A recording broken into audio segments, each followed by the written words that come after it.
Hei Siim siin, täna me tegeleme hariliku murru taandamisega. Ja ülesanne on selline: taanda murru 48/64 lugeja ja nimetaja võimalikult väikesteks naturaararvudeks. Ehk siis me üritame nüüd leida, ütleme kõige väiksemad naturaalarvud on siis 1 ja 2 ja niimoodi, ehk siis me üritame võimalikult väikesteks need teha. Ja näiteks esimene moodus, proovi seda ise enne ära lahendada, vaata kuidas sina seda lahendad ja siis proovi alles vaadata, mida mina tegin.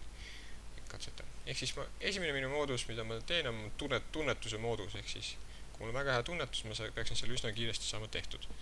Nii, ma vaatan, et 48 jagub ilusti 12-ga, proovime kas 64 jagub ka 12-ga. 64, ehk siis mis me teeksime, ma kirjutan selle välja ka. Ma tean, et 48 on 4 korda 12 ja nüüd me üritame, kas me saame teada, kas mingi asi korda 12 on 64 mingi täisarv. Ehk siis ma pean selle jagama 12-ga.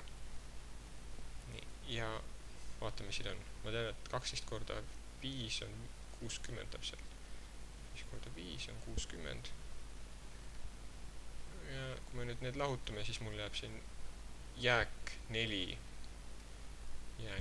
mis ilmselgelt ei ole täisarv, ehk siis see ei sobi meile ja ma võin selle siit 12 ära kustutada, sest et esimene hupi pakkumine siis ei toiminud, nii head tunnetust ka ei ole.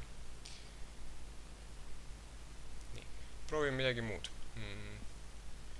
Proovime näiteks 16.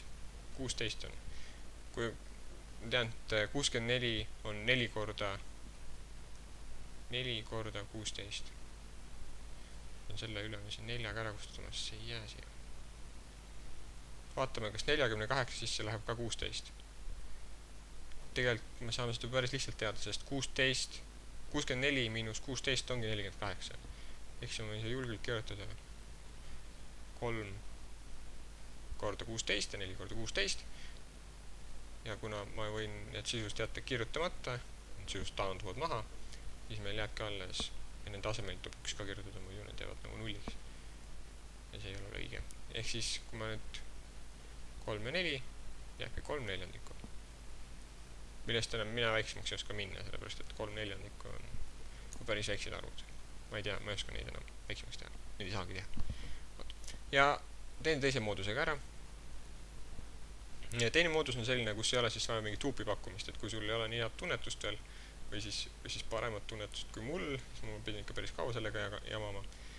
Ehk siis võtan 48 ja see on selline kindla peale minek, 64.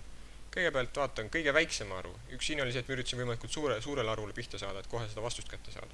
Ja siin on siis just täpselt vastupidi, ma üritan võimalikult väikest vaadata, millega see jagub, kas 1-ga, no 1 on mõttetu, sest see jätab arvu samaks. Aga 2-ga näiteks, kas 48 jagub 2-ga, jagub, sest see on paarisarv.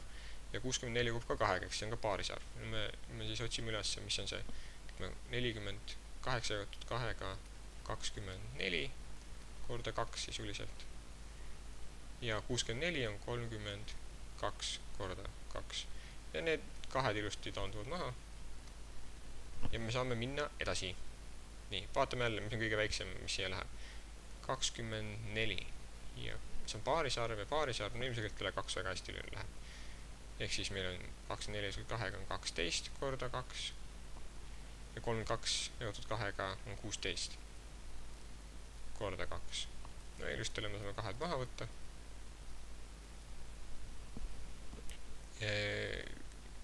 Jälle on paaris arvud, nii et me saame jälle 2 kasutada. Ehk siis me võtame 6 korda 2 ja 8 korda 2. 2 jälle maha.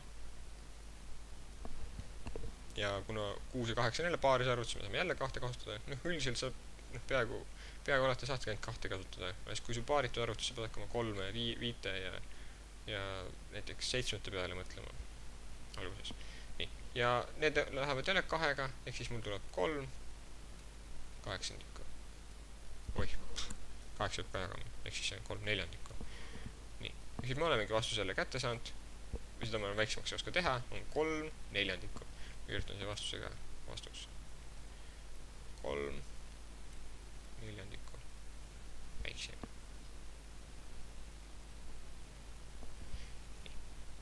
ole tubli!